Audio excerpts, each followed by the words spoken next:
नमस्कार दोस्तों, इस डिस्कशन में हम 1 मई 2021 के मोस्ट इंपोर्टेंट करंट अफेयर को कवर करेंगे। इस डिस्कशन की जो पीडीएफ है वो पीडीएफ आप टेलीग्राम चैनल से डाउनलोड कर लीजिएगा। टेलीग्राम चैनल का लिंक डिस्क्रिप्शन बॉक्स में आपको नीचे मिल जाएगा। तो चलो अब आज की क्लास को हम स्टार्ट करते हैं, लेकिन उससे पहले ये देखिए, आप इस डिस्कशन में हमने 1 अप्रैल 2021 से लेके 30 अप्रैल 2021 तक के मोस्ट इंपोर्टेंट सेलेक्टेड 133 क्वेश्चनों को कवर किया है। अगर आपने इन 133 क्वेश्चनों को कवर कर लिया तो आपका अप्रैल महीने का पूरा करंट अफेयर बहुत अच्छे तरीके से कंप्लीट हो जाएगा।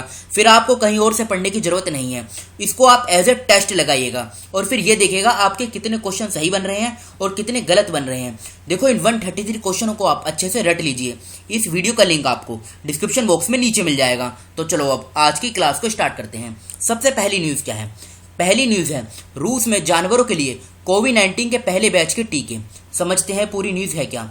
मार्च 2021 के अंदर रशिया में कोविड-19 की वैक्सीन बनाई गई थी। किसके लिए? जानवरों के लिए। नाम क्या था इस वैक्सीन का? नाम था कार्निवैक कोव। यहाँ पे लिख देता हूँ, कार्निवैक कोव। इसको ना मार्च 2021 में रजिस्टर्ड किया गया था और इसमें यह पता लगाया गया था जानवरों में, जैसे कुत्ते, बिल्ली और लोमड़ियों में ये एंटीबॉडीज जनरेट करने में सक्षम है। तो अब इसी की 17,000 खुराक इनका उत्पादन किया गया है। कहां पर? रशिया के अंदर। ये पूरी न्यूज है। देखो, इस वैक्सीन का नाम पूछा जा सकता है। नाम क्या है? कार्निवैक कोव। और देश भी पूछा जा सकता है। देश कौन सा है? रशिया। अब इसके ऊपर क्वेश्चन लगाते हैं। क्वेश्चन किस प्रकार का पूछा जा सकता है? देखो, किस देश ने जानवरों के लिए दुनिया के पहले बैच 17,000 खुराक कोविड-19 टीकों का उत्पादन किया है? तो आंसर क्या है इसका? रशिया। फर्स्ट क्वेश्चन का बी आंसर सही है, रशिया। अब यहाँ पे बात रशिया की हुई है तो एक बार इसकी लोकेशन देखिए कहाँ पर है। यह है रशिया की लोकेशन। इसकी अगर हम कैपिटल की बात करें, कैपिटल क्या है? कैपिटल है मॉस्को, और मॉस्को इसकी लार्जेस्ट सिटी भी है। देखो यहाँ पर है मॉस्को। करेंसी की बात करें, रशियन रूबल। प्रेसिडेंट कौन है? Vladimir Putin. प्रधानमंत्री कौन है? Mikhail Mishustin. देखो, रशिया यूरोप और एशिया दोनों में आता है। ये ट्रांस बाउंड्री बनाता है यूरोप और एशिया के अंदर। अब चलते हैं अगली न्यूज की तरफ। अगली न्यूज क्या है? 2021 एशियाई मुक्केबाजी चैंपियनशिप दुबई में आयोजित की जाएगी। देखो, पहले ये दिल्ली में होनी थी, लेकिन भारत के अंदर कोविड-19 के जो केसेस हैं वो दिन पे दिन बढ़ रहे हैं। तो अब इसको शेड्यूल कर दिया गया है। कहां पर? दुबई के अंदर। और ये कब होगी? ये होगी मई 2021 में। 21 मई से लेके 31 मई के बीच चलेगी। ये पूरी न्यूज है। अब क्वेश्चन लगाते हैं। 2021 एशियाई मुक्केबाजी चैंपियनशिप किस स्थान पर आयोजित की जाएगी? तो ये कहां पर होगी? दुबई के अंदर। तो इस क्वेश्चन का डी आंसर सही है, दुबई। दुबई देखो लार्जेस्ट सिटी है कहां की? यूएई की। यूएई कहां पर है? यहां पर है, देखो, यूनाइटेड अरब एमिरेट्स। इसके बारे में बात कर लेते हैं। यूएई, इसकी एक सबसे पहले आप कैपिटल बताइए। कैपिटल क्या है? कैपिटल है इसकी अबू धाबी। ये इसकी कैपिटल है। लार्जेस्ट सिटी कौन सी है? लार्जेस्ट सिटी है दुबई। करेंसी क्या है? करेंसी है यूएई दिरहम। बस इतना आप याद रखेगा। और देखो, यहाँ पर तो है ये कौन सा? पर्शियन गल्फ, और इधर है ये गल्फ ऑफ ओमान। इन दोनों के बीच में यहाँ पर एक स्टेट है। स्टेट का नाम क्या है? State of Hormuz. उसी प्रकार से नीचे ये रेड सी है और इधर है ये गल्फ ऑफ एडन। इन दोनों के बीच में यहाँ पर एक स्टेट है। ये तो यमन है। यहाँ पर स्टेट का नाम क्या है? स्टेट का नाम है बाबल मंदेव स्टेट। इधर है ये बाबल मंदेव स्टेट और इधर कौन सी है? State of Hormuz. तो ये पूरी न्यूज है। अब बढ़ते हैं अगली न्यूज की तरफ। रविंद्र जडेजा बने ASICS एस्किस के ब्रांड एम्बेसडर। सबसे पहले तो आप ये जान लीजिए, ASICS एसिक्स ये है क्या? ये एक जापान की मल्टीनेशनल कॉरपोरेशन कंपनी है जो स्पोर्ट्स इक्विपमेंट को प्रोड्यूस करती है। अभी इसी ने रविंद्र जडेजा को अपना ब्रांड एम्बेसडर बनाया है। ये पूरी न्यूज है। अब क्वेश्चन लगाते हैं। किसने, मतलब किसे ASICS एसिक्स ने अपना ब्रांड एम्बेसडर बनाया है? तो ये किसको बनाया है? रविंद्र जडेजा। रविंद्र जडेजा ये ऑलराउंडर हैं। अब बात कर लेते हैं दूसरे ऑप्शन की, जैसे सोनू सूद। सोनू सूद को पंजाब का ब्रांड एम्बेसडर बनाया गया था। किसके लिए? वैक्सीनेशन के लिए। रणवीर सिंह को जस्ट डायल का ब्रांड एम्बेसडर बनाया गया था। विराट कोहली, इनको वीवो का ब्रांड एम्बेसडर बनाया गया था। तो अभी तक हमने 3 क्वेश्चनों को कवर किया है। अब चलते हैं अगली न्यूज की तरफ। मध्य प्रदेश सरकार ने कोरोना वॉरियर्स योजना शुरू की है। ये योजना है क्या? समझते हैं। देखो, कोरोना ड्यूटी के कारण वो हेल्थ वर्कर्स जिनकी जान चली गई है, जिन्होंने ये जो कोरोना महामारी है इसमें अपनी ड्यूटी निभाते हुए अपनी जान दे दी है, इनके जो फैमिली मेंबर्स हैं उनकी जिम्मेदारी एक तो सरकार लेगी और इनको एज ए फाइनेंशियल असिस्टेंस भी दी जाएगी। कितनी? 50 लाख रुपए की। ये भी आप याद रखेगा। ये पूरी न्यूज है। कोरोना वॉरियर्स योजना अभी हाल ही में मध्य प्रदेश की सरकार ने स्टार्ट की है। अब क्वेश्चन लगाते हैं, क्वेश्चन क्या है, किस राज्य सरकार ने कोरोना वॉरियर्स योजना को शुरू किया है? तो आंसर क्या है? मध्य प्रदेश। फोर्थ क्वेश्चन का सी आंसर सही है, मध्य प्रदेश। यह है देखो पूरी न्यूज। अब मध्य प्रदेश का जो पिछला करंट अफेयर है इसे हम लगा लेते हैं। पहला पॉइंट क्या है? इंदौर के अंदर आत्मनिर्भर भारत ट्रेनिंग सेंटर का उद्घाटन किया गया। इंदौर को सिंगल यूज प्लास्टिक फ्री बनाने के लिए प्लास्टिक प्रीमियर लीग टूर्नामेंट का आयोजन किया गया। रानी पद्मावती का मेमोरियल ये भोपाल में बनेगा। यूनेस्को का जो मैन एंड बायोस्फीयर प्रोग्राम है इसमें पन्ना टाइगर रिजर्व को शामिल किया गया है। मध्य प्रदेश ने 1 नवंबर 2020 को अपना 65वां स्थापना दिवस मनाया। मध्य प्रदेश की सरकार ने एक कैंपेन चलाया है। राज्य के अंदर वो लोग जो मिलावटी मटेरियल बनाकर सप्लाई करते हैं राज्य के अंदर, उनके खिलाफ सख्त से सख्त कार्रवाई की जाएगी। मिशन ग्रामोद्योग इसको लॉन्च किया गया मध्य प्रदेश की सरकार के द्वारा। मध्य प्रदेश ने संकल्प अभियान शुरू किया। मध्य प्रदेश राज्य ने मेरा मास्क मेरी सुरक्षा अभियान शुरू किया। अप्रैल 2021 में मध्य प्रदेश राज्य ने मध्य प्रदेश सरकार ने 726 करोड़ की राजमार्ग परियोजनाओं को मंजूरी दी। मध्य प्रदेश राज्य के मुख्यमंत्री ने यानी शिवराज सिंह चौहान जी ने राज्य के 52 जिलों के लिए 52 करोड़ रुपए की राशि जारी की।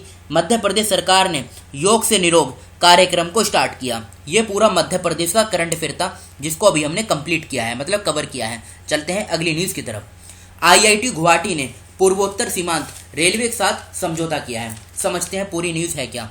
अभी रिसेंटली आईआईटी गुवाहाटी ने नॉर्थ ईस्ट फ्रंटियर रेलवे, यहाँ पे लिख देता हूँ, नॉर्थ ईस्ट फ्रंटियर रेलवे, इसके साथ एक समझौता किया है।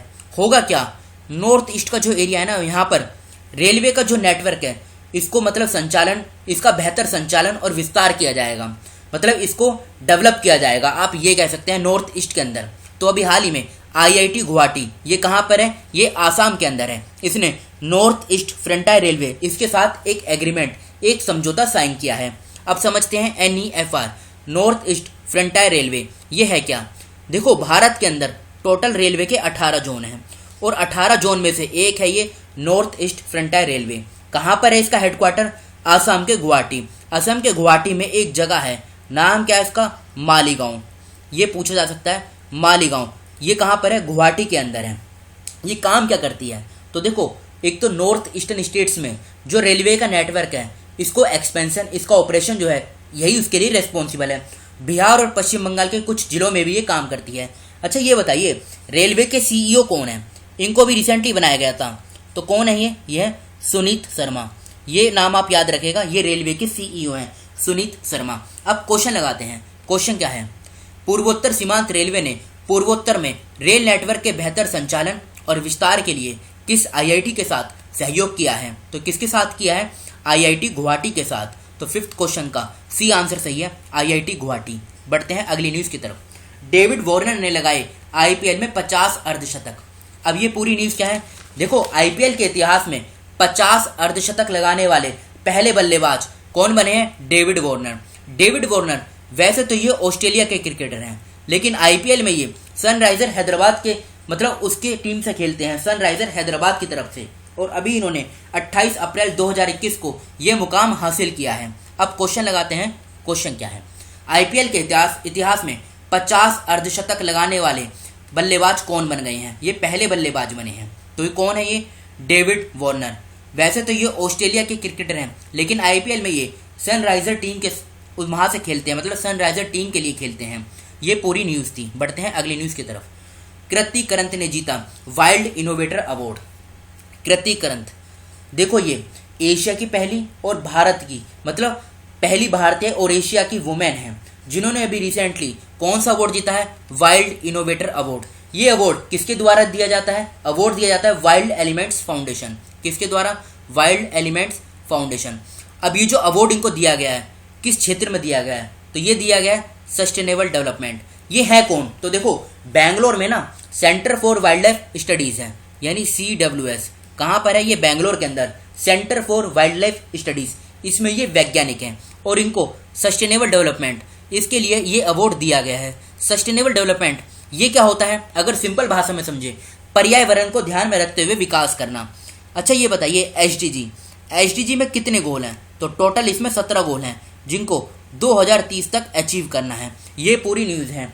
और ये अवार्ड किसके द्वारा दिया गया है? वाइल्ड किसके द्वारा? वाइल्ड एलिमेंट्स फाउंडेशन के द्वारा ये अवार्ड दिया गया है। ये पूरी न्यूज़ है। अब क्वेश्चन लगाते हैं। क्वेश्चन क्या है? वाइल्ड इनोवेटर अवार्ड पाने वाली पहली भारतीय महिला कौन बनी है? तो ये कौन बनी है? कृति किरंत। इस क्वेश्चन का डी आंसर सही है। अब दूसरा ऑप्शन लगाते हैं। महेंद्र गिरी, इनको इंटरनेशनल रेंजर अवार्ड इससे सम्मानित किया गया था। प्रियंका मोहिते, इन्होंने माउंट अन्नपूर्णा, कहाँ पर है? ये नेपाल के अंदर है, इसकी चढ़ाई की थी। रुमाना सिन्हा सहगल, इनको नेल्सन मंडेला कौन सा अवार्ड दिया गया था? फिर से बोलता हूँ, नेल्सन मंडेला विश्व मानवतावादी पुरस्कार 2021 से इनको सम्मानित किया गया था। तो इस क्वेश्चन का डी ऑप्शन सही है, कृति किरंत। अब चलते हैं अगली न्यूज़ की तरफ। 29 अप्रैल को मनाया गया अंतर्राष्ट्रीय नृत्य दिवस। अभी हाल ही में 29 अप्रैल को कौन सा डे बनाया गया है? 29 अप्रैल को ये डे बनाया गया है। नाम क्या है इसका? नाम है इंटरनेशनल, फिर से बोलता हूँ, इंटरनेशनल डांस डे। थीम क्या है 2021 की? अगर थीम पूछी जाए, थीम भी इंपॉर्टेंट है। थीम है purpose for dance, sorry purpose of dance, for नहीं आएगा, ऑफ आएगा। पर्पस ऑफ डांस यानी डांस का उद्देश्य। इसको 1982 में, यहाँ पे 1982 में इसे फर्स्ट टाइम बनाया गया था। याद रखिएगा, किसके द्वारा? यूनेस्को के द्वारा। तो ये पूरी न्यूज़ है। अब क्वेश्चन लगाते हैं। प्रत्येक वर्ष अंतर्राष्ट्रीय नृत्य दिवस कब मनाया जाता है? तो ये कब मनाया जाता है? 29 अप्रैल को। अभी हमने इसको अच्छे से कवर किया है। देखो, अब यहाँ पे डेट्स की बात हुई है ना, तो ये अप्रैल के इंपॉर्टेंट डेज हैं, ये मार्च के हैं और ये फरवरी के इंपॉर्टेंट डेज हैं। इन तीनों स्लाइड का आप स्क्रीनशॉट ले लीजिए और इनके नोट्स बना लीजिए। बढ़ते हैं अगली न्यूज़ की तरफ। राजस्थान रॉयल्स ने कोविड राहत प्रयासों के लिए 7.5 करोड़ के योगदान की घोषणा की है। बस देखो, इसमें आप इतना याद रखेगा कि ये जो घोषणा की गई है ये राजस्थान रॉयल्स के द्वारा की गई है। अब क्वेश्चन लगाते हैं। क्वेश्चन क्या है? किस आईपीएल क्रिकेट टीम ने भारत में कोविड राहत प्रयासों के लिए 7.5 करोड़ के योगदान की घोषणा की है? तो किसने की है? ये की है राजस्थान रॉयल्स ने।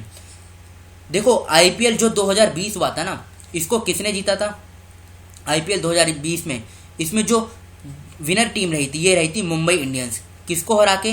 दिल्ली कैपिटल को हरा के मुंबई इंडियंस ने आईपीएल 2020 का खिताब अपने नाम किया था। अब बढ़ते हैं अगली न्यूज़ की तरफ। वैशाली एस हिबासे बनी बीआरओ की पहली महिला कमांडिंग ऑफिसर।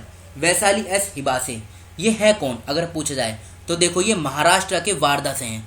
बस आप इतना याद रखिएगा कि ये महाराष्ट्र से हैं और अभी हाल ही में ये बीआरओ का पूरा नाम क्या है? Border Road Organisation. इसकी ये पहली महिला कमांडिंग ऑफिसर बनी है और ये इंडो चाइना जो बॉर्डर रोड है ना, वहाँ पे कनेक्टिविटी प्रदान करेंगी, मतलब उसके लिए काम करेंगी। अब बात कर लेते हैं बीआरओ के बारे में। बॉर्डर रोड ऑर्गेनाइजेशन, सबसे पहले इसकी स्थापना कब हुई थी? स्थापना हुई थी 1960 में। एग्जैक्ट डेट की बात करें तो 7 मई 1907 में, 7 मई 1960 इसमें स्थापना हुई थी। हेडक्वार्टर कहाँ पर है? नई दिल्ली में हेडक्वार्टर है। इसके लेफ्टिनेंट गवर्नर जो राजीव चौधरी हैं, वो इसके डायरेक्टर जनरल हैं। ये भी आप याद रखेगा, राजीव चौधरी डायरेक्टर जनरल हैं। मिनिस्ट्री ऑफ डिफेंस के अंदर ये काम करती है। काम क्या होता है? तो भारत का जो बॉर्डर है और नेबरिंग कंट्रीज है उसके पास में रोड नेटवर्क को डेवलप करना और मेंटेन करना, ये बीआरओ का काम होता है। तो ये न्यूज़ थी। अब क्वेश्चन लगाते हैं। वैशाली एस हिबासे किसकी पहली महिला कमांडिंग ऑफिसर बनी है? तो किसकी बनी है? ये बनी है किसकी? बीआरओ की।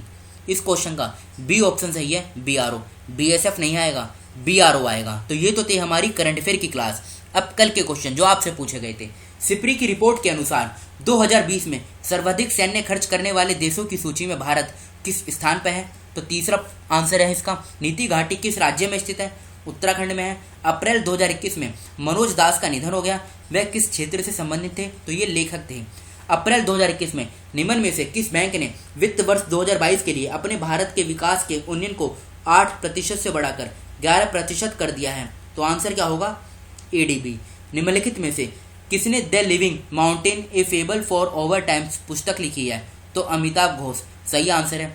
टेनिस टूर्नामेंट बार्सिलोना ओपन 2021 की एकल स्पर्धा खिताब किसने जीत लिया है? तो ये जीता है राफेल नडाल ने।